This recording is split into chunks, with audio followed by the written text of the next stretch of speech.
Good evening and salutations, everybody. Welcome back to a long-awaited episode of Rambletech with myself, co-hosts Geoff. Heyo. And Lee. Everybody, see, I'm waving. I remembered. I was waiting to see if he was going to wave. Actually, I was waiting to see how many seconds it took for the wave to show up. I was going to start the instant you started talking, but I thought, I'd give it a few seconds. Only a few, right? Yeah, only a couple.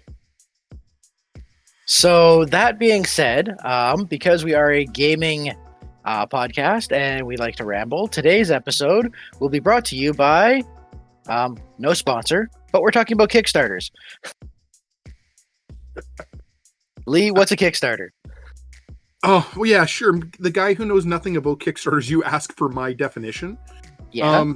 My definition of a Kickstarter is a company with a product idea asking people to donate money towards a production costs with tiered levels of payout. But as far as I know, that's also Patreon. I actually don't know what a Kickstarter is. Why don't you explain it to me? Geoff, how accurate is he? He's pretty accurate. It could be anything though, right? People can kickstart like art and your apps and projects and everything. You can pretty much kickstart anything right now, I think is what it is. And while I understand the concept of Kickstarter, like of what I understood it, I've never supported one, not because I have an issue with them. It's just I don't like giving my money for a product that's not complete and a veiled promise that it's going to happen. I understand. So you haven't bought a video game in the last 10 years? Not that's on Kickstarter. And anyone that I have beta purchased and all that kind of stuff, it either better be beautiful or I dump it. MechWarrior Online for me was a failure. I didn't like what I got when I got it, and I did Star Trek. I did the lifetime subscription, and then the company changed hands and they didn't honor my subscription anymore. So Star Trek Online. Star Trek Online, yeah. Yep. Yeah, they burned me for that lifetime subscription because they changed companies, and I was like, you know what? I'm not ever supporting this stuff again. Not that I don't support the products, I'm just not giving them my money. Once it becomes available to the public, I will absolutely buy it. I just personally don't do it, though I do understand why people follow it. Geoff, have you done any Kickstarters in the past? I have kickstarted 3 things. I think that's roughly where I'm at the moment. A board game with some, and then expansion stuff for that board game, and then a computer game also. Yeah, I haven't done any computer games or anything like that, but I did World of Darkness, the board game. That should be kind of cool, and we'll see how that goes. That one's still pending, and they've done doing all the collection. Now they're releasing slowly the information of we're at this stage, we're at this stage, we're at this stage. The next most recent one that I did is the Marvel Zombies by Simon Games. Great makers of Zombicide. So that one, actually they shipped Wave 1 already, and they are now in the process of getting Wave 2 shipped. Wave 1 was people that were like, I just want the basic game. Wave 2 is the people that are like, I got this bonus, and I got this stretch goal, and I got that stretch goal. So that's supposed to be coming June or July, I think. And my last Kickstarter was the Battletech Catalyst Games Clan Invasion Kickstarter. And how did that go for you? Well, when it actually got here, it was okay, but it was 3 months of fighting with people to try and get an update and try and find out information and be like, why is everybody else I know saying they have it in hand and I haven't even got a shipping notification or anything like that? I think, especially with the Battletech Kickstarter, they so went above what they were expecting that they just didn't have the production quality or production capability to keep up with the orders. Yeah, I think that's what it ended up being, is that they had way more people interested. And I think I was a little bit on the late side, but I was still within cutoff. So we'll see. Now, back in April of 2019, Catalyst launched Game of Armored Combat. And then June 13th of the same year, that's when they did the Kickstarter for Clan Invasion. And I think I got my stuff in, I want to say late 2020. It's not horrible. We were just about getting League ready to go, or no, League was already going for that point. So it had to have been 2021. Yep. Yeah, the 2021-2022 season. Yep, our first season. Because I was like, oh, all these stretch goals, this is going to be awesome. I'll use these as prizes to give out. People will be really unexpecting it. And then I would remember being like, is League going to wrap up before this even gets to me? Yes. I got to say, the Kickstarter was a massive success, though, for them. Oh, absolutely. And at the end of the day, I'm happy with that because it helped the company get going. They're going to be, they launched, I think, 9 million models sold last year or something like that. One of the top model selling companies in ever for the year. Yeah, which is amazing. Considering the fact that, not that the company has been struggling over the past 4 or 5 years, but the sudden boost of interest and all that in the Kickstarter just really ramped up what Catalyst and Battletech in general is showcasing to the gaming world. We should also mention that, you know, that was that whole period of time where there was global issues with shipping and supply and factories getting shut down for some reason or another. Yeah. Wasn't containers falling off ships a problem too? Containers falling off ships, ships getting stuck in small spaces, like, you know, canals. So yeah, just Geoff, slight issues, right? yeah, for sure, just small ones. Now, Geoff, when you followed your Kickstarters, are you still waiting for your product? Have they not hit their goals yet, or did you receive what you had ordered? I've received everything I ordered. Yeah, no, they shipped on time. I got everything I was ordered and no issues whatsoever. Excellent. Another part of my problem with the Catalyst Kickstarters is not the product, is not what they're offering. It's the fact that I'm a bit of a pewter snob. As much as I love the new molds and how well detailed they are and how great they are, I still like pewter. I still like having a weighted mini in my hand. So the interest there is a little bit low, as well as pretty much everything they put out I already own. So well, that's because you can tell yourself you're working out when you're moving those metal miniatures around the table. Yeah, the arms need a little bit of workout. But no, really, when it comes right down to it, and how many awesomes do I need? I already have 4, right? I have over 200 and some minis. That kind of slowed me down on purchasing it. However, I do see that new, I know it's I've forgotten the name of it. What is the name of it? The new one that's coming out with the Fire Bee and all that. The new Mercenaries Kickstarter that they're about to launch here this month. No, it's not the mercs. It's the box set that has all like the precursor mechs in them, pretty much. Oh, the stuff that they just announced here. The Ymir, the Fire Bee, the original Omni mech. Apparently, that one's the kind of bonus mech in there. Yeah, now that is something. Yeah, that is no. The Kyoto isn't an Omni mech. That's Kyoto. Oh, okay. Sorry, I'm thinking the Kyoto, which is that 55. Kyoto. Like the Coyote God. Yeah. No. I'm talking about the Kyoto, and I'm talking about the precursor mechs. The Kyoto was kind of like a proto Griffin.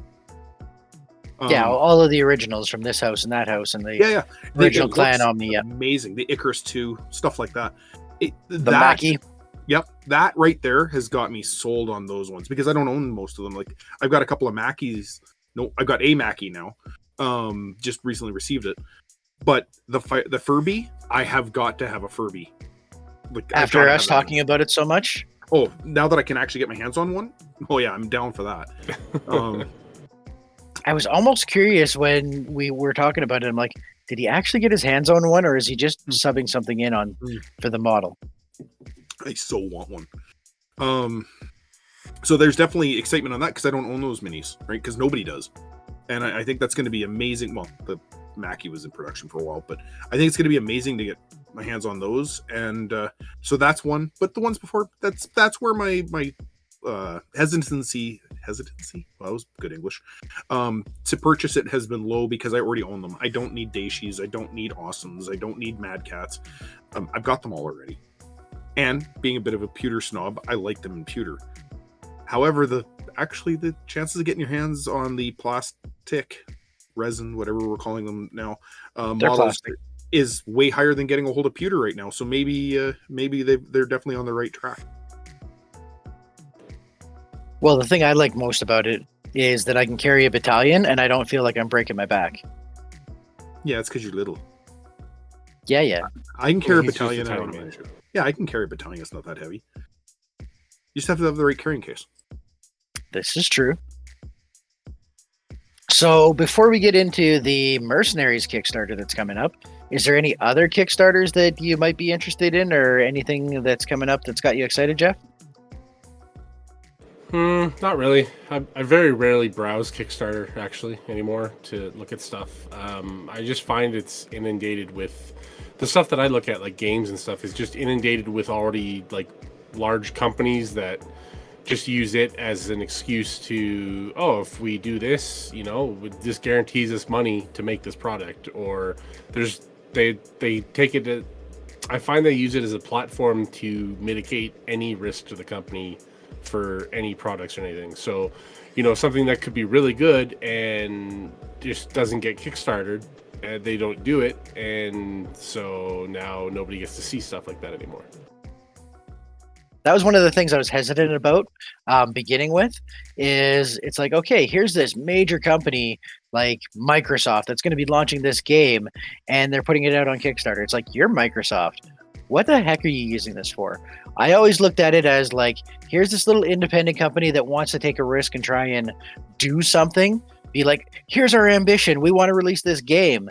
Will people support us so that we can actually get it into production? I thought that part was pretty cool. And that as a concept, it was really cool. Yeah, I do understand why large companies are doing it as well, especially since profit margins are a little bit tight, especially with the way the world economy is going. It's opening up some, but I agree.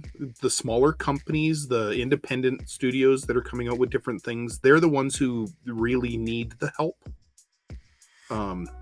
Right. I'm way more likely to back some random company that's doing a board game that I think the miniatures look cool in than if Wizards of the Coast are like, here's a new D&D model, we want to kickstart it. Yeah. For one thing, using the public as a marketing tool, that they're paying you for that marketing survey just seems...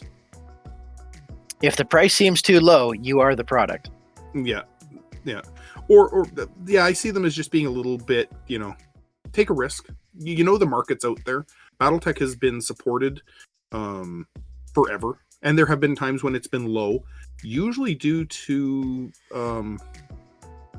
lack of product confidence.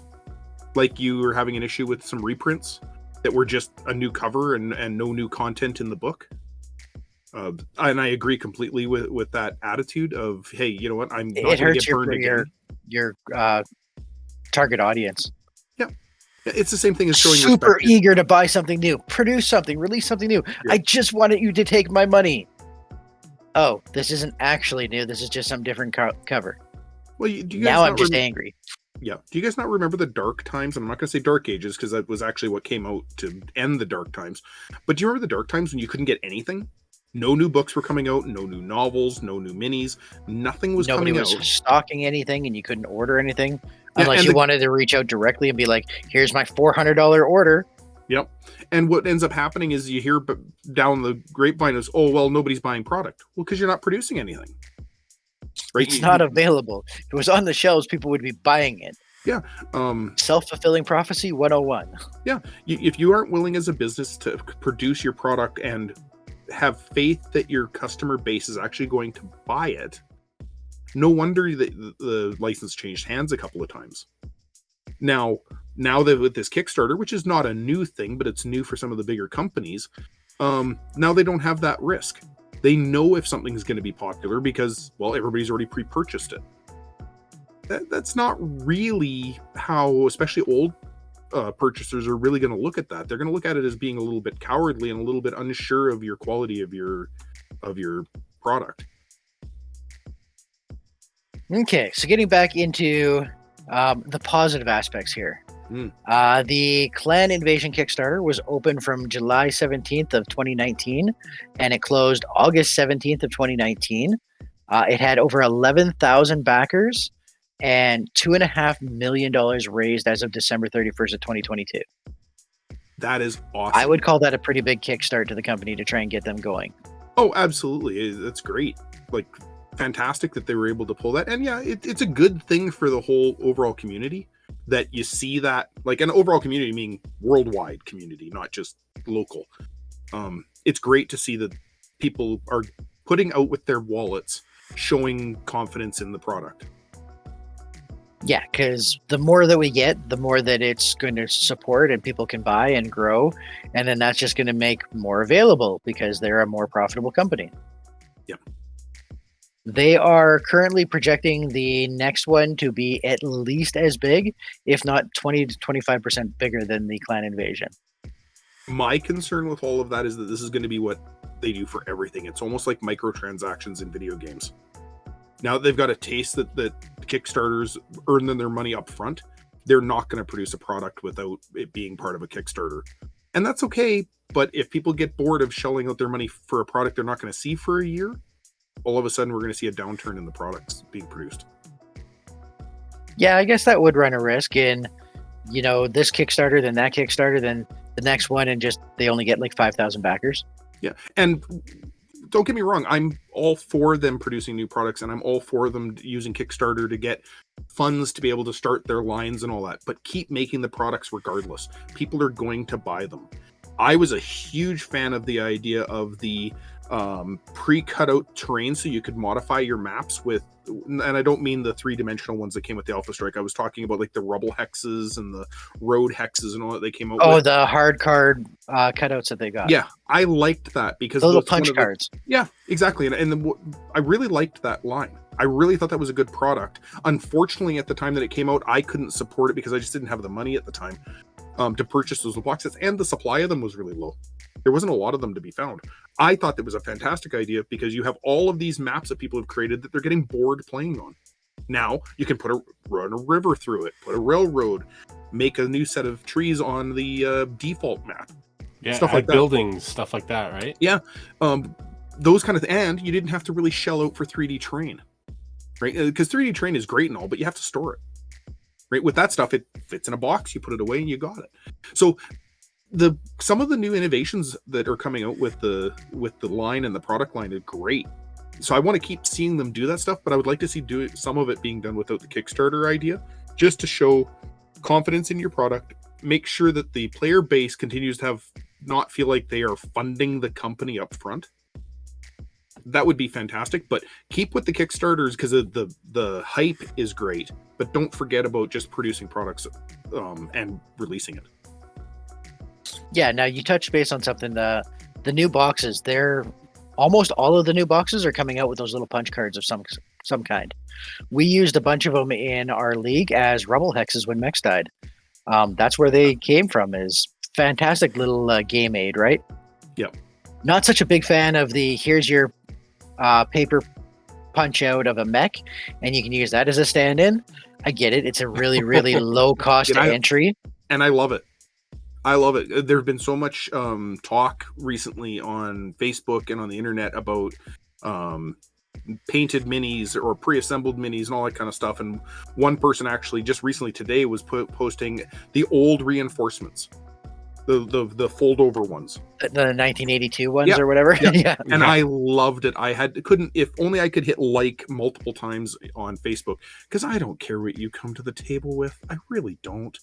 But I know you're not a big fan of the cardboard cutouts, but I think they're fine, especially when you're trying to field more forces than what you own at the time.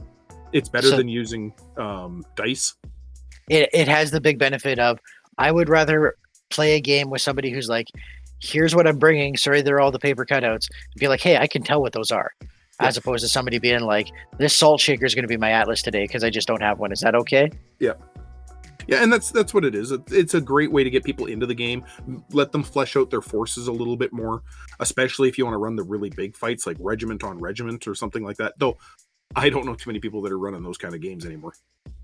That being said, I've been currently toying with the idea of buying that reinforcements pack, which is all basically just a bunch of the paper cutouts and some tokens, like the little punches for trees and buildings and stuff. But it also comes with like a unique map as well, I think. Oh, cool. And it was on sale for like $25. I was like, oh, I could really use that map for League. That would be something really cool to add in. Yep. What am I going to do with the rest of this box? Yeah, that's exactly what it was. It's like, can I justify $50 because I need 2 of these for a new map in League? You just got to find someone that'll sell you just the map. And I've been looking.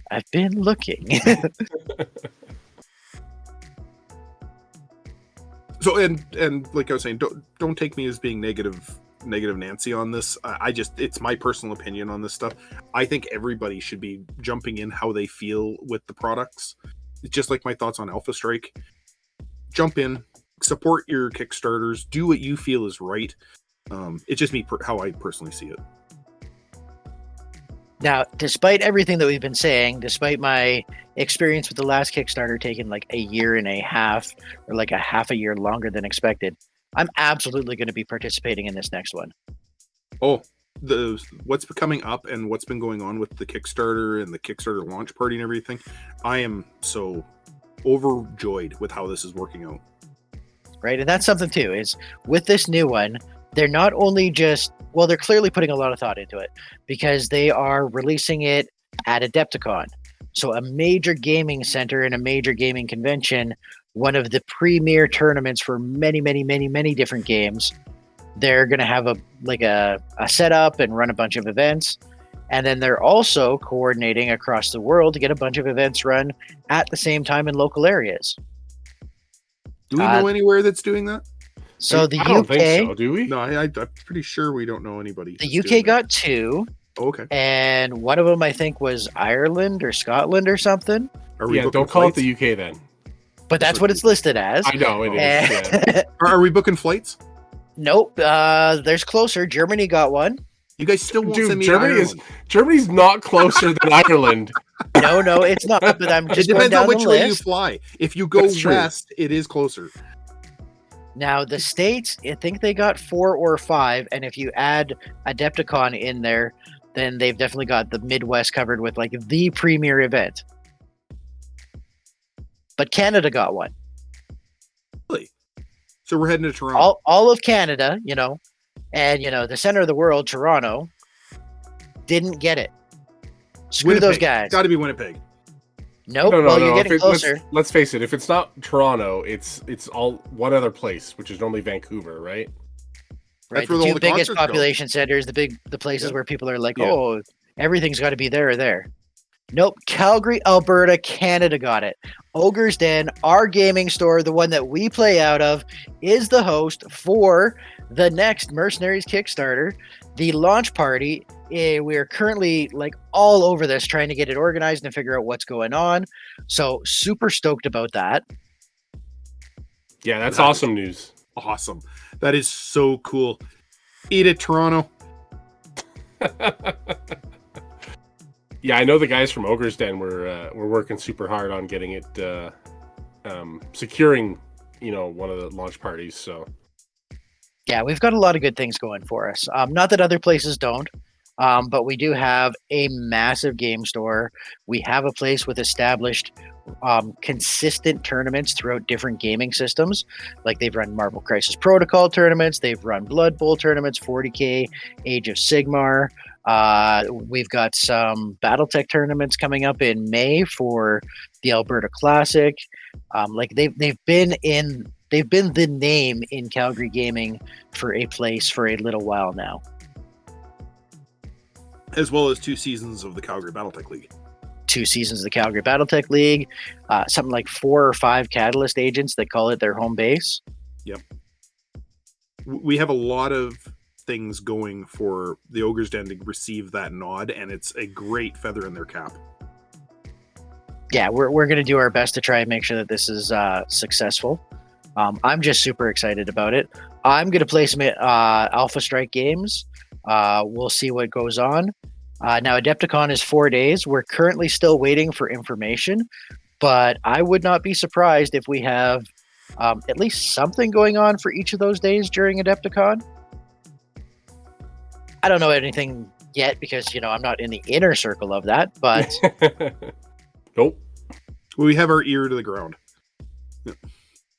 I'm I know super a couple excited. league members have booked days off so they can Which is play some more awesome. BattleTech. It is awesome, right? That's amazing. I know I'm going to do everything in my power to be there for at least one day, maybe two.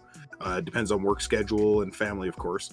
But and finally getting a little bit of a rest period from League for a little bit. It's Right? We can go out and we can just play. We can just show up. We and be don't have to run players. something. Oh, That's going to feel so good. It is definitely something different. poor Lee and Brett. I'm waiting for somebody to walk up and be like, I have a question. Judge, can you answer this? No, not the judge. No. That guy over there. Over there. You're looking at the wrong person for this one. The guy wearing the Catalyst shirt? Yeah, that's him. Yep. Do they have shirts? I don't know if they have shirts. We'll just We get will. them big name tags. We will have shirts next year, but not for this event. We will. I think we will. No, we'll just get the Catalyst guys big name tags, right? Yep. Hello, my Back name on the is. Stick it on their foreheads. I think you can buy T-shirts that just have a big logo on the chest that say "Hello, my name is," and then we'll just write their name on it. There we go. Big black marker. Yeah, big Sharpie. Yeah. Or just white t-shirts and take some Sharpies across horizontally. They can be the zebras. Yep. Actually, and some of the stuff I've been hearing, there's a lot coming up. Like, there's a lot of work that's going to be getting down to make this a really exciting event. Oh, it's been lots of work. Now, how familiar are you with what's being launched with this new Kickstarter? No Who clue. you? Don't ask me. Once again, like I said, the Kickstarters are kind of outside of my purview, just because of, like I said, interest and hesitancy. Educate us, Brett, because we're very interested to hear it. All right, now with my mediocre Google foo, I have been able to find some information. The upcoming Kickstarter will feature more than 50 new plastic designs, some of which include several fan favorites. Personally, I am looking forward to some quads being re-released and redone. The Goliath and the Scorpion are two of the most common quad mechs, and the sculpts look bitchin'. Yeah, I've seen renders of the new Goliath, and it does look really good. I'm really hoping that Scorpion can wipe away a little bit of the in-canon shame that it has. And not take up like 5 hexes on the board. Like the Goliath was the only one that you could actually put inside a single hex. Yeah, Everything else was like 2, 3, 4. Was it The 5 for the tarantula. tarantula? with Yeah.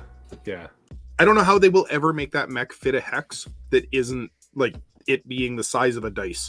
Oh, that's super easy. It'll have a flight stand, well, like the new jumping mechs do. It'll have the smokestacks, and it'll just be elevated.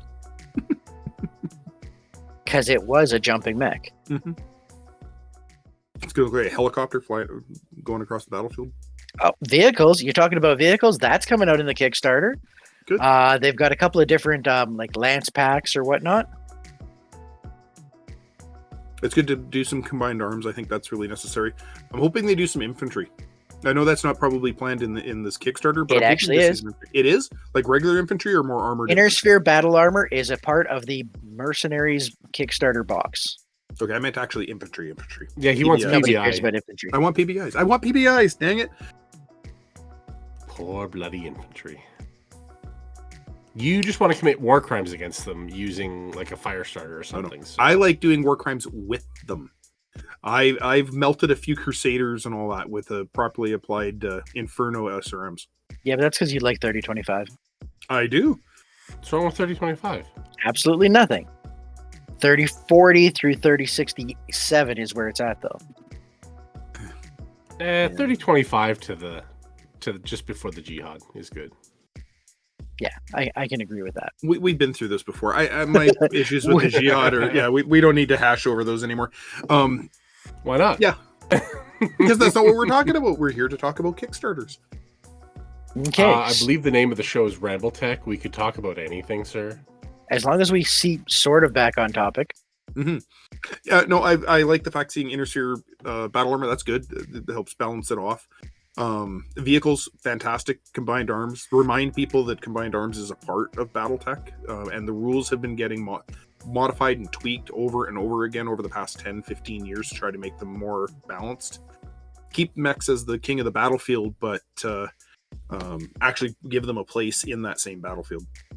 From the 3025 onward and reading the regimental combat teams of House Davian, I built up one of my collections. So I've got like a battalion of vehicles supported by the infantry, supported by the mechs, supported by a couple of aerospace fighters. I'm really excited to be able to have playable rules and to be able to put those back on the table. For so long, it was like, okay, I shot it with any weapon and I got a crit and crew destroyed, or turret locked, or vehicle immobile. Okay, well, that was the first time somebody shot at it. This is fun. And I've played with combined arms with battle armor and tanks, and the new rules that, at least the new that I've played up to, worked pretty decent. Yeah, tanks became pillboxes pretty easily, but they took a lot more damage than they did in the old rules. In the oldest rules, they were the most recent iteration, the crew killed, was a lot harder to find. Yeah, and just turret locked and immobile was pretty common, but which they should be. Once again, mechs are supposed to be the primary force on the field, because if you make them too good, what's the point of taking mechs? Well, yeah, why were mechs even invented if tanks can wipe them out? Yeah, that's why they went with the bar armor, the BAR armor, so that older, less capable tanks, it made sense why the mechs just walked all over them, because their weapons just went right through the armor. So it's an interesting balance and constant change that they're constantly working and tweaking. Same thing with aerospace. Aerospace fighting has always been one that they've had to tweak, because I think originally it was a direct rip off of the Top Gun license that FASA had, and then they had to rewrite it, which is what we have now. I think the second version of aerospace combat could be, but that's still like 20-ish years old for that one. Yeah, and a lot of people just kind of play as its own separate game. They don't mix the two of them, because onboard aerospace fighters it's a hassle. When we were running our campaigns with our mercenary units, Geoff, we used to always be like, yeah, I buy like 4 aerospace fighters to make sure that nobody can mess with us as we're going into land. So you can use them for support. No, I don't want to deal with any of the rules and crap for this. I just want us to be able to say we purchased this so that we can land safe. Yeah, we have aerospace fighters that just escort in. It's like we would outfit troops and tanks and stuff like that. Well, would you use them on the battlefield? No. They're for like base security and protecting our dropship, so we got somewhere to go home to. Yeah, exactly. Yep. Yeah, for the longest time, that's all we did with infantry. Oh yeah, we got 2 battalions of infantry, but they never leave the dropship. They stand around outside. Oh, what's that? We have a garrison contract. Okay, well the troops are there to be troops, and if there's anything that needs the mechs go out. Do the troops go to fight? No. Oh, there's a bar brawl. You got to go and do this. No, GM. Our mech warriors are not going to do that. We send 2 squads of infantry. We have them for a reason. You are not getting us arrested and doing that story arc. Yes, I go to break up the bar brawl with my locust. Did you at least put rubber bullets in it? No. Wait, rubber bullets? Your pilot takes a shot to the hand, and now it's got a broken hand. So when you go into mech combat tomorrow, now you're at a penalty. No. That's why we have infantry. Yep. No. That's why you wore combat gloves. Yes, I remember. That's why we wore combat gloves. Oh, that's going back. Yeah. Separate armor for each limb, Yep. Okay, I can take a flak vest for here. And then I'm going to add in this and this. Always had combat boots. Always had the gloves. Yeah, always got combat. Okay, and then I've got the armored jumpsuit. So the flak vest is over the armored jumpsuit so that You just like Stay Puft Marshmallow Man every time you go out. Well, the rules for 3rd edition role-playing game, it was basically like you could layer your armor, but you only took the best of whatever it was in the slot. Mm-hmm. And you had to be able to like physically put it. So you couldn't be like, I wear my battle armor inside my mech cockpit. No, you don't. I have my mech specially modified so I can wear the battle armor. I don't have a neuro helmet. It just clicks into the back of the battle armor and I'm good. Yeah. No. We are nowhere talking about Kickstarters anymore. That's okay. We're here to talk about Battletech. Yeah, for sure. So we No, I started was with just saying where we were Kickstarters, and now we're just rambling about different things. Yeah, we got sidetracked with I the know, shiny we're objects he was telling us moving about in the us- Kickstarter. Slowly moving back in The the part I direction. was actually going for, though, is in all of those campaigns and stuff, did we buy mobile HQs, Geoff? Yes, I believe we did actually. And It's recovery in the vehicles. new Kickstarter. Cool. One of the Another one. Lance packs is actually called an objective pack. It's got the mobile HQ, 2 long toms, and a mash unit. Most of that stuff you generally don't use in game, but will make fantastic objectives. You can put it on the board and be like, okay, you're supposed to protect this now. You need to go and capture that. Cool. If I remember correctly, when I was buying the old pewter stuff, I bought like a command unit and a bunch of the vehicles and stuff like that. Yeah, There is the headquarters one has the- mobile HQ downstairs. I don't know if it's yours, mine, or whoever's. I have It's one kind of a those. universal collection at this point. At this point, yeah. Yeah, the mobile HQ has a little satellite dish on it. It does. Yeah, And the new sculpt looks a lot better, but they tried real hard to keep to the original artwork so you know exactly what it is just by looking at it. Yeah, it's a semi truck with a box. Yep. And another Pretty box. And a satellite dish on top. But now it looks like a futuristic one, as opposed to this is the cheapest, lamest semi truck that we could find. If Optimus Prime got on crack, this is what he was. Oh, and then Yeah, throw a small laser on top. I think it's a machine gun. I think it's a machine gun for depends on the anti-infantry variant. defense. Depends on the variant. Because Yeah, I think they it do a depends bunch of on the different ones. variant, yeah. So I think they have one with a water ejector too, like a fluid gun. Maybe. So, but That might be a different vehicle that you're thinking, because there's one with a cooling gun for driving up to overheated mechs and just yeah, that's an cooling them actual down. coolant truck. Yeah, there's Yeah, cooler trucks. And there's also, but I thought well, it also depends. You have to look in the TROs, right? Because I know the different Reading? headquarters had different. Reading is too hard, dude. Like math is hard. But yeah, I think in the TRO they had different variants of the mobile headquarters. I know there's also in one of the after the Jihad where they started bringing out where actually they talk about a lot of those original mechs that came out, like the Kyoto and the Firebee. They also have a couple of different types of mobile headquarters. So there's that kind of stuff. You just have to look in the TROs. And that's just coming off the top of my head because I just remember reading the book. I think it was 3085 or something like that. Might have been the book. All right, so the objective pack covers the mobile HQ and artillery and a MASH unit. Geoff, if you had some vehicles or you wanted to pick up, what were the other things that we always bought for our campaigns? Well, we always had helos. I think, what was it, the Warriors or stuff like that. We had those. We bought Because I ain't walking across the continent to go to a meeting. Yeah, exactly. Always picked up a bunch of the APCs. Savannah Masters. Yeah, Savannahs were good for scouting, or that 20 hex charge. Yeah, I hit 5 or 6 of them at one time. I'm hoping the rules make vehicles more playable as a vehicle, as opposed to I'm going to do a 20 hex charge. That's the only thing this is really good for. But while we're speaking of VTOLs and stuff, the new support recon and hunter lance pack, whatever it's called, has two warrior VTOLs in it, 2 Ontos tanks, 2 Skulker wheeled vehicles, so the little like APCs, and 2 Behemoth tanks. Cool. Some heavy stuff and some light fast stuff. That's cool. So it's a nice mix of I kind of want some helicopters, so I'm going to buy this pack. Oh, I kind of want the mobile HQ, so I'm going to buy that one. Yeah. The nice thing about the Warrior is you can use it as a stand-in for a ton of different helicopters. Realistically, you can use it for whatever helicopter you're wanting if you are playing with it. I went and got similar scale like Hueys and stuff like that from other games. Micro Machine helicopters were basically the same scale. Yep. So yeah, I used to do that kind of stuff. Had a lot of those helicopters and all that because I was really into combined arms for a long time. Still am, but League has taken over so much of my brain space right now. I can hardly run a regular game. Right, we're like, okay, so it's 4mechs on 4mechs, and this is oh wait, sorry, we were doing this. Yep. There's another vehicle pack, the support, assault, and cavalry pack. Ooh. What's the best tank you can think of to have in a city?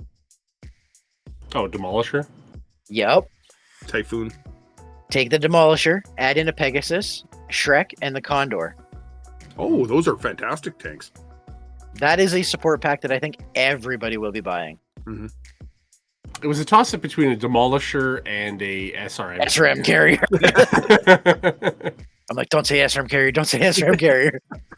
Here's the softball. Hit it. Yeah, well, Demolisher. If you're talking about if you just absolutely have to kill a mech, Demolisher. All right. So, what are some of the mechs with the absolute worst artwork out there? The 2Cs. There you go. That's going to be a new pack. Yeah. Clan Cavalry Star is going to be the Locust 2C, the Jenner 2C, Griffin 2C, Shadowhawk 2C, and they haven't announced the 5th mech in it. I was actually going to see a bunch of the Rescene stuff, but you know. Yeah, because the Rescene was bad, and then Project Phoenix was good, and then now they're back into good sculpts of that stuff. Yeah, and actually the 2Cs, it was just such a stylistic art. When they tried to make the minis for it, it was impossible for the people making up the designs to have any clue what it was the mech was supposed to look like. The anime posing of everything was just brutal. I was going to say, I think they hired some anime actor or some anime artists, and it went so far. I'm like, yeah, this isn't the Battletech. This isn't my Battletech. Yeah.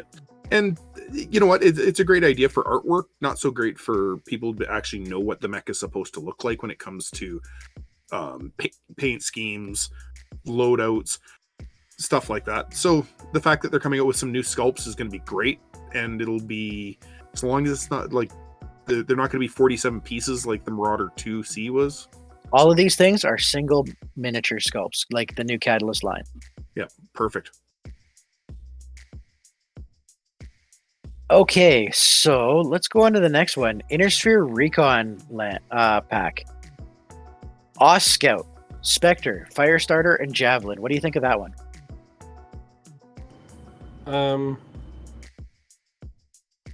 The Spectre is the odd man out in that lance, but it's a Yeah. good lance. And not that there's anything wrong with the Spectre, it just doesn't seem to quite fit in with those older chassis. But it's a good mech. It's good for its BV. It does its job well, and it's been hard to find or hard to come by. So Yeah, I really like the fact that it's in there because it's basically a unseen sculpt only because you couldn't get your hands on it. Yeah, absolutely. I think you're right on that. And that was part of the thing that was kind of holding me back on buying some of these, getting into some of these Kickstarters to begin with, was I already own those mechs. Well, I don't own a Spectre. I just don't think I do. So, I'm willing to bet you don't. Yeah, and I have a lot of minis that I don't even recognize, some of them. So no, that's awesome to throw that in. That's a very good point, Brett. The next one, Pursuit Lance, a Dervish, Clint, Hermes 2, and the Kakata. That one's not really blowing any smoke up my skirt. Mechs that could use some love, right? Because if you think about it, most of those mechs, very few people have them. I've got a real soft spot for the Dervish, but that's only because of our campaigns, where we salvage 2 Clan Alarm 15s and put it in it. But take a look at each of those mechs for their loadouts, their primary, and I'm talking about their primary loadouts, not variants. In, let's say, the 3025, the 3050, those mechs don't see a lot of love, right? The They Cicada, don't. I'm going to say the Cicada, because Cicada doesn't sound right to me. The Cicada, You do you. other than the ER large laser and the PPC variant or ER PPC variant, most people won't use it. The Clint, 3 medium laser or whatever. It's like, or two I'm mediums going to throw and a this. smaller plant. Yeah, it's an oversized locust, which is why it's called a Cicada. I'll take the Locust because it costs half as much. Yep. The Clint they keep trying to throw that autocannon 5 in it, which just uses up too much space. And I mean, nobody can ever find the Clint. Yeah. The Dervish, another one. Most people are underwhelmed by that mech, so it's a good idea to throw some mechs out there that a lot of people just don't own. The miniatures, because people might buy it just to complete their collection. Yeah, I mean, I will probably buy it just so that I can swap out my metal Dervish for the new plastic, because the new sculpts are just nicer. Yep. I would take it for the Clint, and what was the fourth one? We got the Clint, the Cicada, Hermes 2. Hermes 2. Another one that that doesn't see a lot of love. Those are the 2 autocannon 5 mechs that most people are like, 40 tons. I'm really not that interested in it. So, but yeah, I think people end up purchasing that one just to fill out designs, and it's a good pursuit lance. I think the slowest mech in that group is the Dervish at 585. And the other part that Yeah. we're overlooking, because it's not time frames that we're usually playing in, the I want to say Republic of the Sphere versions of those mechs are all top shelf key units with cutting edge tech that really bring it to the table and make them a whole lot more successful. They could also actually be really good Alpha Strike mechs. That is a potential as well. Yeah, because they're super cheap, super cheap. Yeah, and I don't quite understand everything about the Alpha Strike system, but I do see mechs, like I remember hearing things about the Piranha. I keep talking about the Piranha being an absolute monster at close range. Some of these mechs might have skills or abilities to them that make them really good at particular ranges or at particular roles. So, like, by example, I think the Clint it's going to be cheap. It's going to have a decent, like, 4 or 5 damage at pretty much all the range brackets. Maybe not at short, but it'll have a solid bracket, and it'll be good enough that you're like, I can throw this in because I had a couple points left over.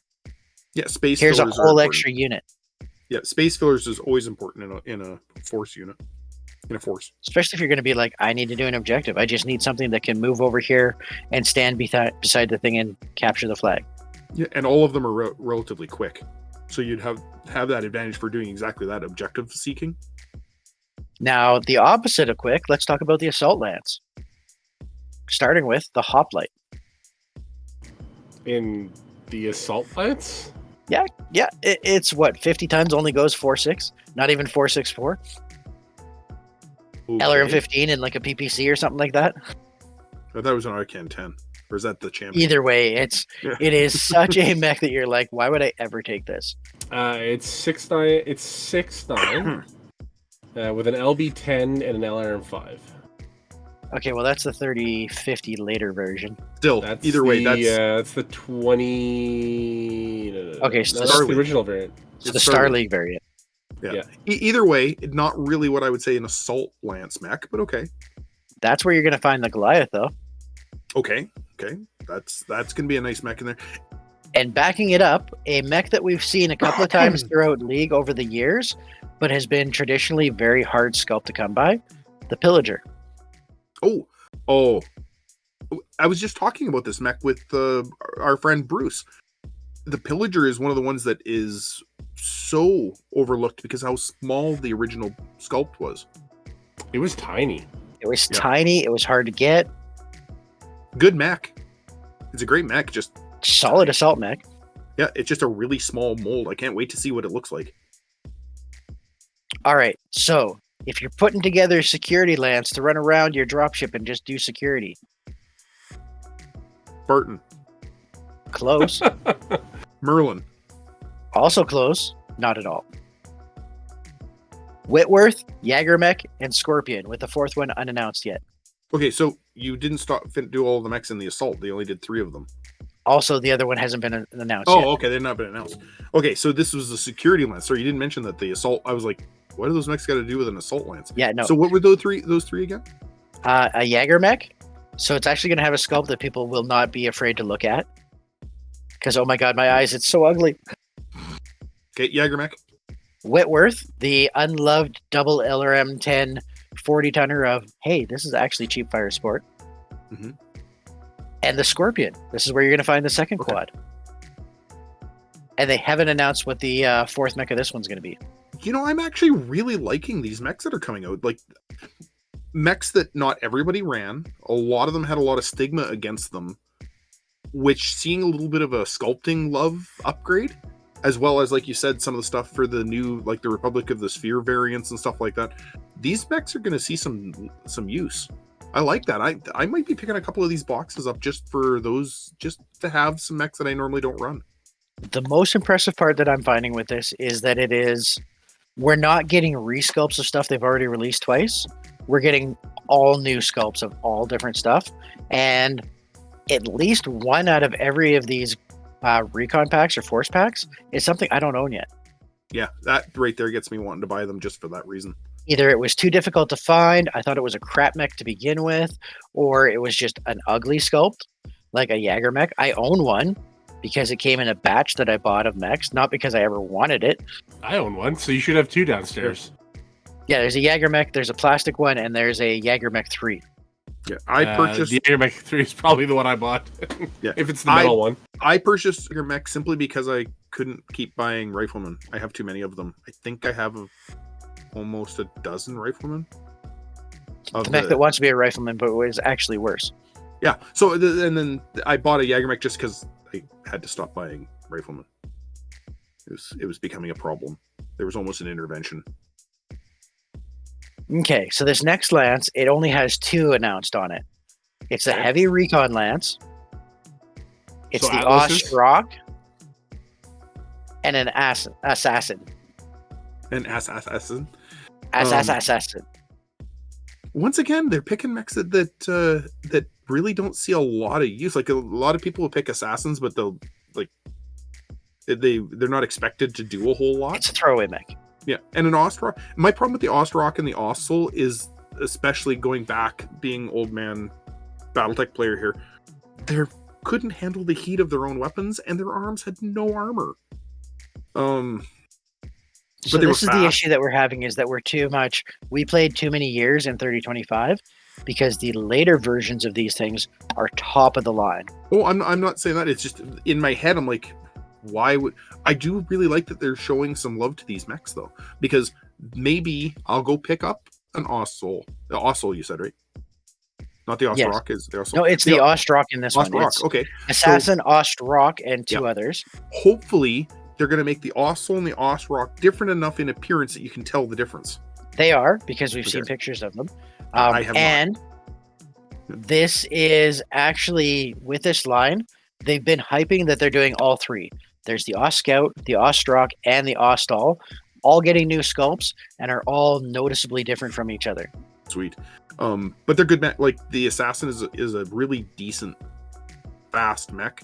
Doesn't quite do the job that they claim it's supposed to do, but later variants do improve upon it. And once again, that whole series of mechs you just went through all really needed upgrading. So that's great. You know, for example, the Ostrock for the Ilkan era. So it is has reflective armor, endo steel, larger 3060 XL engine, so it's 6.9. Has more heat sinks, 3 jump jets. Oh, sorry, that's the wrong one. So it's 6.9, gets case 2, and includes 2 clan ER large lasers, 2 clan ER meads, and an inner sphere streak 4. So it's the Ostrock C. The 6R. The 6R, yeah. Yeah. So, but it's the Republic version. Yeah, yes. That's the one thing about the future, and we've talked about this in other shows, where they just kind of blend the tech. There's no such thing really as clan and inner sphere. It's all just everything together. Which is great. But like I said, all those mechs see upgrades as they go further along, unless they become completely obsolete and nobody makes them anymore. But no, I like the fact that they're showing some love to these machines. That's actually really cool, and definitely increases their viability on my part, because there's some slots in my regiments that are missing. Right? Like I don't actually have that. That'll make me justify buying the box. Yep. I don't have this one, so that'll justify buying the box. Yeah, like the fire supports that had an archer in it before. Well, I've got 5 archers. I don't need to buy another one. So that's taught me that. But these I just got another one at the end of this past season. The Alpha Strike one is the Kurita one with the 2 large lasers in the arms and the missiles. So it's actually a different version. Yeah, no, that's never worried me, because I'll play it for whatever version I need at the time. But these mechs that I don't own, I actually really see a big reason to purchase these box sets. So I might be jumping in on this one. See, we're tickling that little fancy there.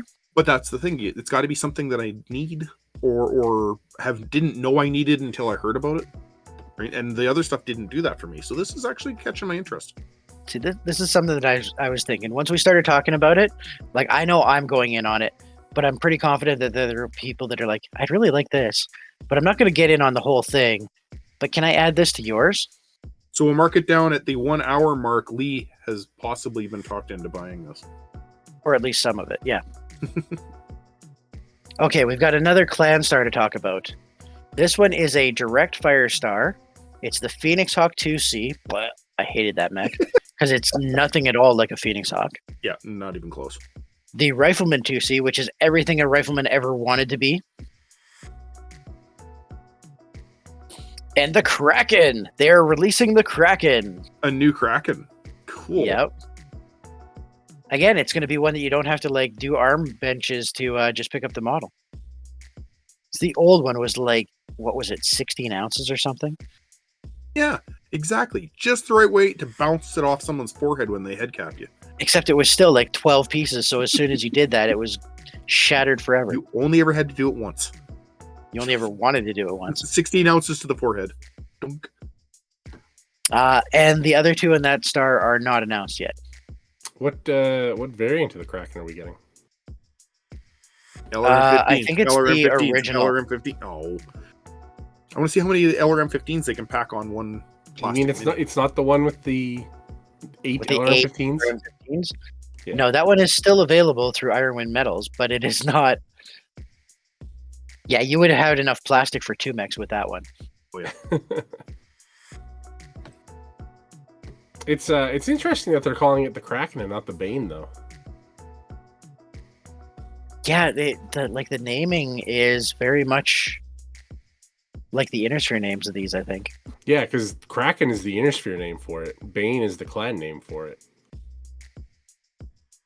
Makes sense with all of the other 2Cs and 2Cs and 2Cs. Yep. All right, let's talk about the box itself.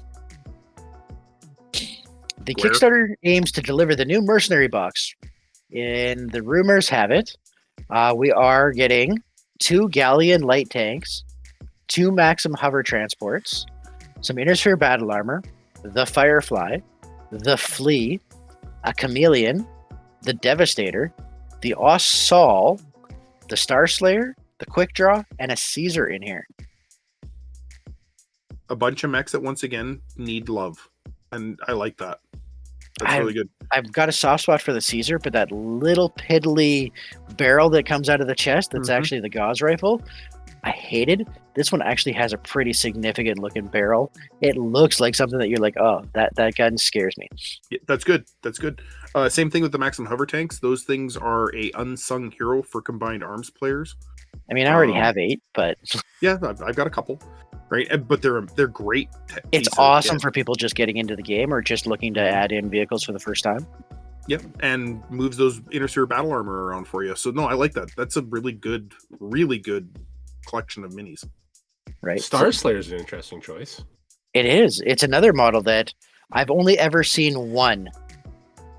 I have one. I've never seen you use it. It was League. Of course, I haven't used it. It doesn't mean I don't own one. It was one guy in League back when Stu was running. There was somebody that was running one in one of those seasons. The double large laser. Yep. His was double large pulse or large pulse and ER PPC, I think. Oh, okay. Yeah. Close range. Well, because it was meant to replace the crab, wasn't it? Yeah, it was basically supposed to be a jumping crab replacement. Yeah, that's right. Yeah. It's a good machine, and the mini's a little odd, but it's a good machine. It's nice. I like symmetrical mechs, like the Marauder, the Warhammer, mostly symmetrical, the Archer. So that when you get the ones that are kind of lopsided on one side, I kind of shied away from using them. Not only that, if you lose the torso, you're SOL. All your weapons. Yeah, you lose the torso, now you don't have any guns. Right. So, but I own one. I think I bought it in a group set of minis I bought, but I would field it as a op 4. And if I rolled on the unit designation that I had to pilot one, I'd pilot one happily.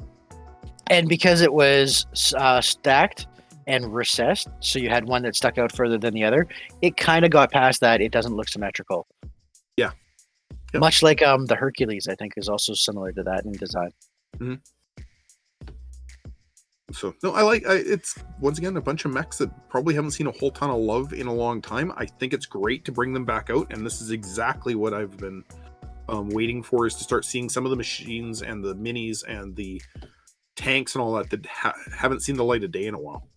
My Metal Devastator is going into the prize pool as soon as I get this. Well, you don't like that foot back, the ice skating look? It's just so difficult to transport anywhere or store because it is too deep as to any other mech. It is 2 wide as to any other mech, and it is half again as tall as anything else. So you're like, this needs either like custom pluck foam, or it's taking up the spot of like 3 other mechs probably. Yeah, it never did fit well in any form of carrying case. And it was Kind of just like a the weird, Berserker too. because like the model was just weird. Like you say, the skating look to it, right? Like it just, the pose looked weird. I've always It's supposed to be preferred- running, but it looks like it's slipping. Yeah. Like it's banana peeling. See, for me, everything, I prefer parade rest. I have a good enough imagination to imagine my Warhammer walking across the battlefield without seeing it actually taking a step forward. Is that why you go thud thud thud when you move yours? Exactly. I also like making the knees bend a little bit as I hammer it across the field. Another reason why I like pewter. Pewter bends. Yeah, you gotta hammer it across the map, right? Yeah. Which is why I don't play Battletech and drink. Because I've had friends starting to make my Marauder shorter as he's going across the battlefield, and I'm like, yeah, no, you gotta stop touching my minis, dude. Go ahead. Marauders are so fragile. Those old chicken legs, yep. And the arms that always broke off at the elbows. Yep. Many a times a pinned. So out of all these things that we've covered, Geoff, what do you think is probably the one sculpt that you're most excited about? I don't know, actually. I think I would reserve judgment until we hear what some of the missing ones are. Oh, so we should cover the rumors? Sure. Sure. Okay, let's go into the rumors. All right, some of the rumored mechs, because there's lots of the Lances and Stars that are missing units. The Highlander 2C. I don't think that one's needed though. Like It's not. The metal Highlander 2C is a kick-ass model, and So the much the better than current the plastic one is still really good that you could just well, use it in and that's place. what I was gonna say is that it's not that much different than the current new sculpt for the Highlander. Like it's yeah. Now, the Highlander 2C metal versus the old Highlander metal, way miles Oh, ahead. yeah. Oh, no Totally. comparison. But the plastic one brings it right in line that it's like, you didn't need that one. But hey, The Grizzly. you know what? 70-ton Clan Mm-hmm. Ghost Bear. Good mech. I'm just trying to think of how the original mini looked like, because I'm pretty sure I have one. It'll be It's good to upgrade. very parade rest. Yep. And so it's solid like a summoner with just the different weapons. And I think you only had to glue the arms on, so it was really good. Yeah. So an upgrade to it, it's an older mini, so yeah, an upgrade's not a bad idea, as well as brings it to the attention of the people that they're trying to sell to, which is the new people coming into Battletech. People that maybe don't have it, right? Yeah. So our friend Chris with 1,000 pewter mechs doesn't need any of this stuff. However, how many people have we talked to through League or have joined League that own like 3? I have 3 like, mechs. we have so many people that are like, I need to borrow this, or I'm looking to borrow this, or can I borrow this for next season? That's something I'm really excited about, is this starts to fill in a lot of the gaps with what they've already produced, where people can start having availability of what they're looking for. Yeah, and we all know Chris is going to buy the plastic ones anyways, right? Oh yeah, and we never said that Chris wasn't going to buy more. I was saying he didn't need them. But yeah, that's really exactly what you said, Brett. Though that is really amazing. Point is people can start flushing out their things, because some people just don't like pewter. Some of them don't like the metal minis, so they're going with this new plastic. And I'm not going to call it Plastech because that's the box set stuff. Yeah, that was a whole different line that was crap. Yep. This plastic remolds are amazing, and a lot of people are jumping in on it. I don't know how easy they are to modify compared to pewter with like the green stuff and all that kind of thing. Side by side, miles ahead. It is so much easier to customize a plastic miniature than any of the metal ones ever were. Excellent. Plus, they're at a scale where you can start pilfering parts from other game systems. Oh yeah, okay, cool, good. Only time I ever modified any of my minis is when something would be missing. Move 2 or 3 times. Oh darn it, this arm's missing. Your crab that has the Loki arms.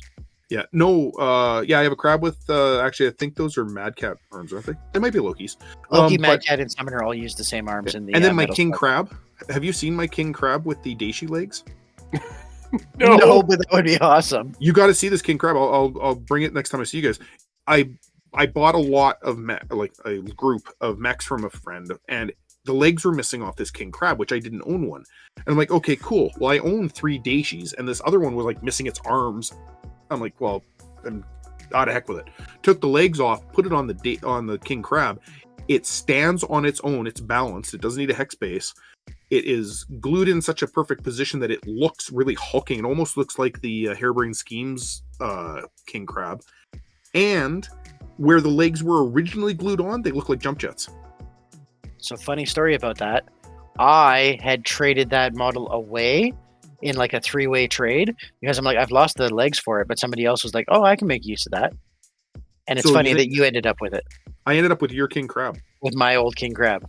Did you trade it with the PJ? I believe so. Yeah, because that's where I got him from.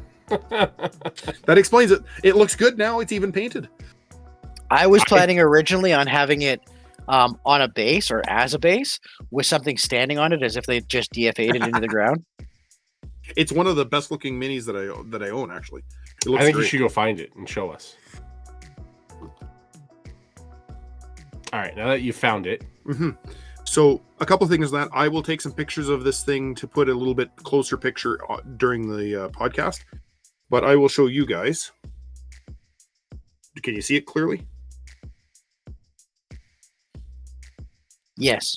Okay, yeah. So I glued it. So it wasn't in the middle like the normal Daishi. You cut them off and put them where the legs actually are on it. Yeah. So this points are where the legs originally attached to, just in front of the feet, and I glued it up on the hip, up on where the hips should be, and it is it balances on its own. It's got a wide stance, but no wider than its arms, so it doesn't take up any more space than it did originally. And it looks like it was actually meant to be like that. And like I said, with where the points used to glue onto those little spindly legs it had, now look like it has jump jets. So it actually works out pretty good. Okay, we were just talking about the Grizzly. Next, second line clan mech that people absolutely love from the 3055 era. The Galahad. Galahad, darn it. The Galahad, that's a good mech. Because who doesn't like 2 Gauss rifles? Mm-hmm. Now, we were talking about it earlier. The Spartan and the Merlin are also rumored to be released in this. Those mechs needed upgrading badly. The Charger, the second most joked about mech. That one's had a lot of redesigns over the years. And one of them is good, like the Capellan one where it's got the AC-20 and the 2 SRM6s. Mm-hmm. Love that sculpt. Ran it in League for like 2 seasons. It's a good design. Really good. Although I think I threw a Gauss rifle in mine instead of the AC-20. Another unknown mech for the most part, the Shogun. Oh. I own one, but I've never ran it and I've never really seen it used. The only time I've ever seen the mech on the battlefield was a worldwide event that was being run. I think it was the last stand of the Wolf's Dragoons. And the Shoguns weren't even in play. They were being transported. So I ended up with one of them. Painted in a Black Widow company paint scheme. I've never played it. It's a good mech. Like the design is kind of cool. I think it's a PPC and 2 LRM20s. 215s, I think. 215s. But either way, mech. It's a solid fire support mech. Very much like the Imp. It has a very Imp feel to it, which makes sense for being Wolf's Dragoons. Okay, and the next one, something that I didn't even know was a thing, but that's probably because I stopped reading past like 3080. The Vulcan 2. Now, a lot of these, I'm finding with the later eras, they didn't bother coming up with new names. They just said, we're going to put a 2 behind the mech name. We're not adding more variants. We're not adding new names. We're just going to make this the Wolverine 2, the Vulcan 2, the Clint 2. Okay. And then we're going to have a couple of variants, which is the Clint 2-3, Clint 2-4. So these aren't this isn't a clan mech. Nope, these are Inisher mechs. Okay, the Vulcan 2. Like the R variants are like from the Republic, and the 2s are usually just later versions. Okay, cool. Hey, the Vulcan's another mini that could use a revamp. So doing a Vulcan 2, like look, they're doing the Hermes 2. Okay, so if you were a fat boy mech, what mech would you be? So It's not the Imp, not the Atlas. Geoff, you got some. I would have lost. There's a lot of them. Yeah, Looks there like is you a just lot of started waddling along. The Grand Crusader. Oh, You take a normal Crusader, you squish it so it's about half as tall, and you add about 50% of the weight to it. the thing is, it's got nothing to do with the Crusader. It never did. Nope. It's isn't it a Comstar mech that they? It's a Wabi mech, I think. Okay, yeah, it never really was a. It's got nothing to do with the Crusader. Kind of like the Grand Titan. Yeah, but at least the Grand Titan was something different. Yeah, absolutely. The Crusader 2 is, the Grand Crusader. Okay, once again another mech that very few people have, though, right? Yeah, exactly, and could use a re-sculpt and maybe see some more play. Okay, now 2 mechs that you hated to put together because they were a bunch of annoying metal pieces that you glued your fingers to when you tried to hold them in place. The Ragin and the Fujin. Those ones are supposed to be coming out. Ragin, I know because I played one this season, but the Fujin, what the heck's that? They're from the same time frame, but they're also like Comstar mechs, so I wasn't ever familiar with them. Because Comstar bad. Space AT&T bad. Comstar's not bad. No. Word of Blake. Comstar good. Yeah. Word of Blake bad. Yeah, exactly. There's the good. Nah, yeah, I can't even phrase that because I don't know how to say it without potentially crossing lines. It's okay. You can say Comstar good. Yes. I mean, I kind of have to because Alex played Comstar this year and won B-side.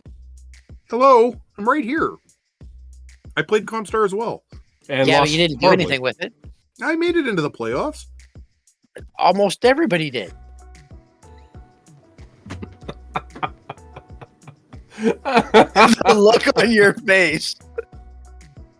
I made it into playoffs and I went out on round 1. What tonnage I was is in the A Fujin? side. Sorry, what was that, Geoff? What tonnage is the Fujin? Yeah, I don't know anything about that mech. Half a sec, I'll find it. Okay, Sarna has it as Raijin bracket Fujin bracket. Oh, it's the same mech. So it's the same mech, it's just Oh, okay, no. Here we go.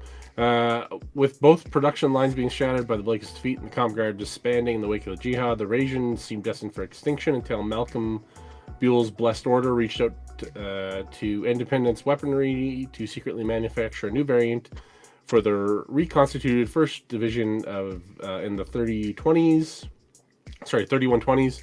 After the Combine scenes quitting from the Republic of the Sphere, despite its complicated pedigree, they modified and rebranded the mech as the Fujin for both export sales to entities such as the Storied Wolf Dragoons, as well as to use with the Draconis Combine Mustard Soldiery. Oh, okay. So now a DCMS mech. yeah. Makes more sense. It's not 2, it's actually one with just different names, like the Rommel Patent Tech. Yep. They're not named that anymore, by the way. Yes. I know. Huge controversy, apparently. Don't care. Yeah, exactly. Absolutely have no interest whatsoever in the controversy. It's a okay. I mean, if I got to look it up in my TRO, I know what I'm looking for. When it comes right down to it, it's that whole Loki thing. It's a shame. Anyway, carrying on. Yeah, I really don't care what other people think about what I call a mini.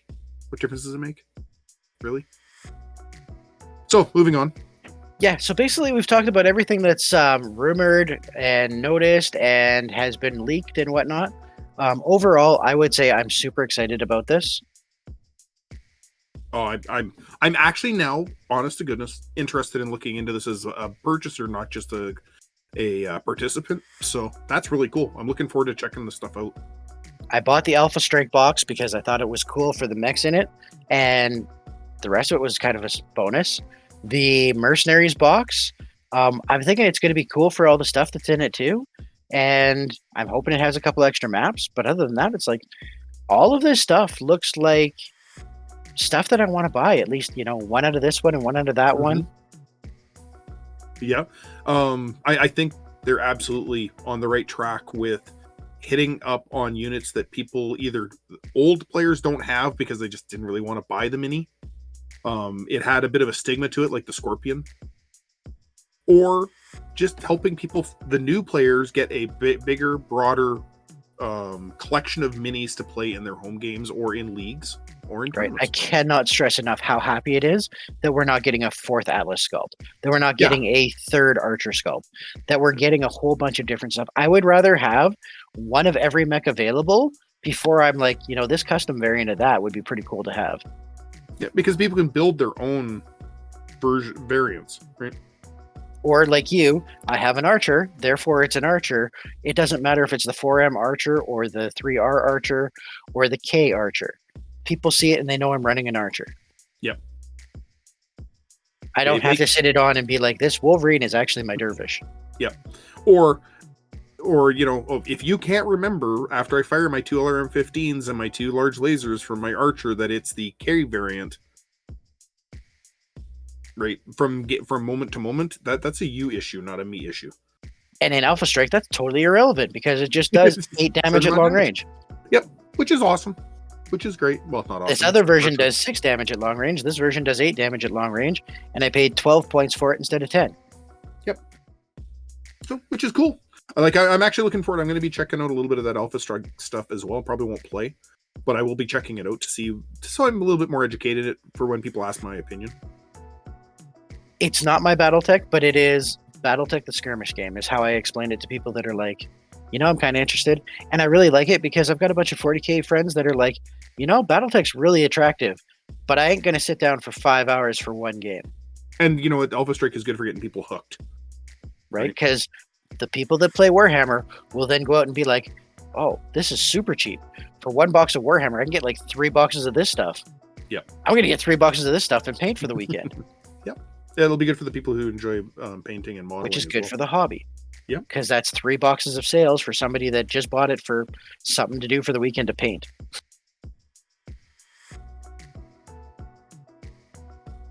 Geoff, what do you got that's probably the most exciting thing about this newest? The Kickstarter and the launch party and where the company's going. I'm just happy to see some more mechs coming out, really, is what it comes down to, right? That they're continuing to bring out new mechs and new sculpts, and it's being successful for them, right? That's all I want to see is more mechs. As nice as the mercenary lances were, half of them are resculpts.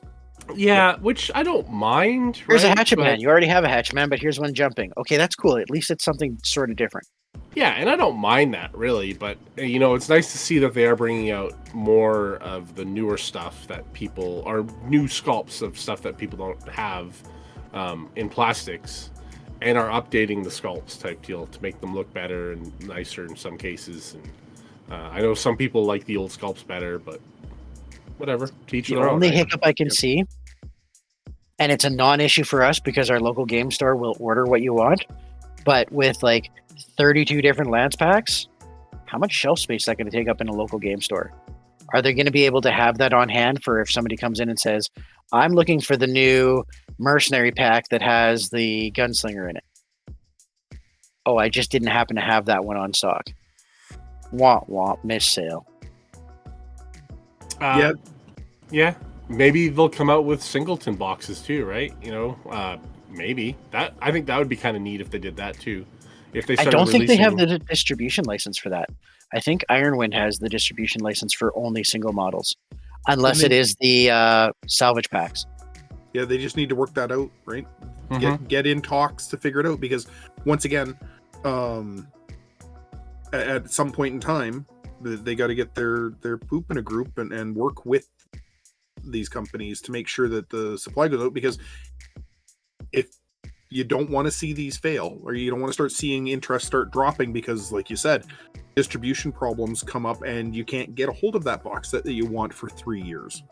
Right? Like maybe that's the next Kickstarter that comes out after this, or one or two down the road is, hey, we're launching solo packs again. Yep.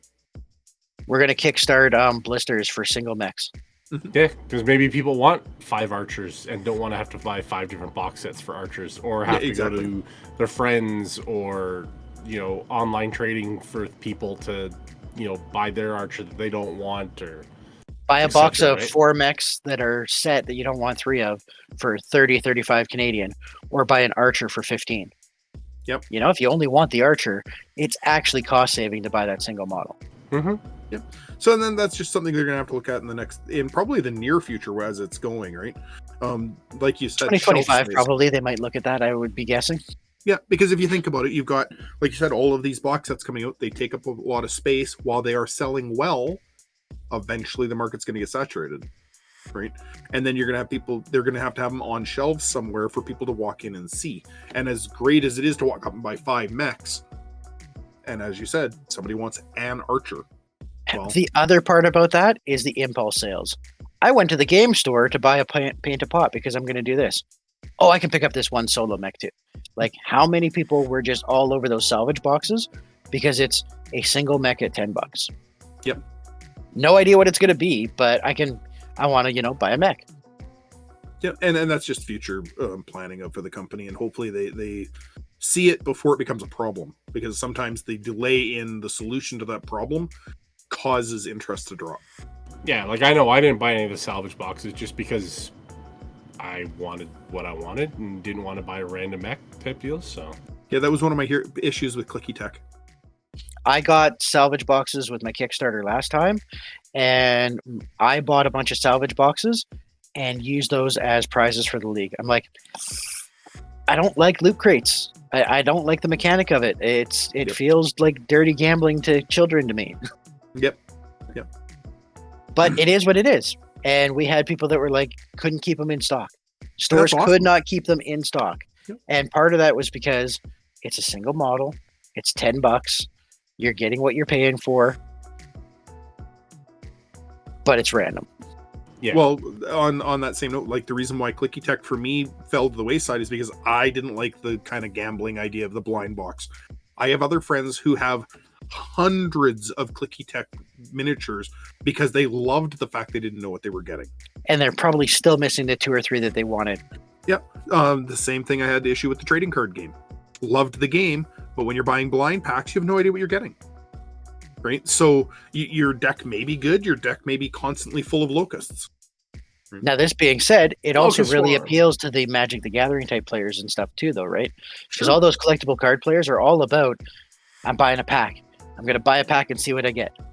Yep. Which is awesome. Totally. Run with it. It's just another market, right? Yeah. Just wasn't my cup of tea. I definitely encourage Catalyst and all of that to branch out into different types of products like Alpha Strike, like the blind, like the reinforcements. Is that what those are called? The blind boxes? Salvage boxes. Salvage boxes, stuff like that. Hit on it. Find those other markets. Just don't forget about us classic players. Right. And I know they haven't yet, but just keep that in mind that the classic players are going to be your base. Well, I'm really proud of it this way, because when they went to Clicky Tech and Dark Age, it was totally, we're going down the path, abate, face, and go off adjacent. This is multiple product lines that are moving in conjunction in the same direction. You can use the stuff in both games. It's hand in hand walking down the street, as opposed to trying to be like, we want to see which way our customers base. Are they going to go this way or that way? Yeah, and it's you're not complementary lines. That's what I'm looking for. You're not gambling with your business that way. Yeah, because I can tell you, I didn't spend a single dollar on, I guess what Clicky Tech or Dark Age is what it was, right? I bought 2 boxes. I didn't buy any. Yeah, I refused to spend any money on it. I wanted to see, right? I think I got one as a prize for something else I was participating in. Yeah, I think my 2 boxes had forestry mech, APC, and some infantry. Sorry, no, I only bought 1 box, and I was just like, this. The whole purpose for me of the Dark Ages, it felt like they were going back to the original game, where you were doing things like water purification raids, Like technology had fallen back, and then they just jumped back into the Jupiter. We can travel the stars, but we can't refine water. Yeah, and I loved that about back in the 80s and the 90s when the game first came out. That was the kind of stuff you're running to. When they went to the Dark Age, I'm like, okay, they're kind of falling back to that. Cool, going back to their roots. And that wasn't their intent at all. So that was my misunderstanding of what the intent. But when I bought the one box, I went, yeah, no, I'm not really interested in this. Yeah, it was the one box I bought. Now, the trading card game, I got pretty heavy into that. I had a lot of cards at one time. Now, there's a couple of people that have been talking in our Discord about the trading card game or whatnot, too. Yep. So if you know where that is, you might even be able to break that out and have a nostalgia game. I got rid of them years ago. Nobody wanted to play. Not necessarily the worst thing you ever did, either. No. It was a cool game. Had a lot of fun with it, but I got rid of them years ago because nobody else was playing. I wish I had gotten rid of my Marvel collectible card game back just out of high school. Marvel? Oh, that thing. Yeah. I was young and dumb and had disposable income and was like, I'm going to buy a full case today. Oh, next payday, I'm going to buy another 2 cases. I've got a lot of now I HeroClix. could, throw them away if I needed to. I got quite a bit of Marvel HeroClix. But the good thing about them is I use them for other games. Yeah, because it's useful now, right? At least that's a miniature. It's a model. Yep. I'm so looking forward to the Marvel Zombies game. Yeah, we got to play, dude. I want to play that. It's definitely going to be. Heather and I are huge Zombicide friends. So. All right, we've been rambling back and forth. It is a while. Is there any other thoughts or anything going through your mind there, Lee? Keep doing what you're doing. Catalyst, keep running. Don't worry about people like me that aren't into Kickstarters. Go with it. Continue that moving into different branches. I know you guys aren't listening to us directly, but just so that everybody hears this, keep going with it. Keep moving into other product lines. Keep doing what you're doing to try to expand into different markets. Just remember us, because those of us who play classic Battletech will continue buying your product as long as you keep producing it. Diversification is not a bad thing. It is a good thing, but don't forget where your base is. Yeah. Any last thoughts or anything on your mind, Geoff? Not really, no. I think we covered most everything. I know there's some people that, not specifically, Kickstarter with Catalyst, but they just spend so much money on Kickstarters and then get nothing out of them. It's just, I don't know. I'm hesitant on Kickstarters now, unless it's something that really piques my interest. Or it's cost effective. Like the werewolf one, I think was only like $120. I will say I probably spent the most on the Harebrained Schemes Battletech Kickstarter. Didn't you go for the Ultimate Edition with a jacket? Yes, JP and I both have the jackets. Yeah. So yeah, I've talked to some people that they're like, "Hey, I had a delivery today. Oh, it turned out it was a Kickstarter. Oh, crap! I got stuff that I forgot I'd even bought." Don't be that guy.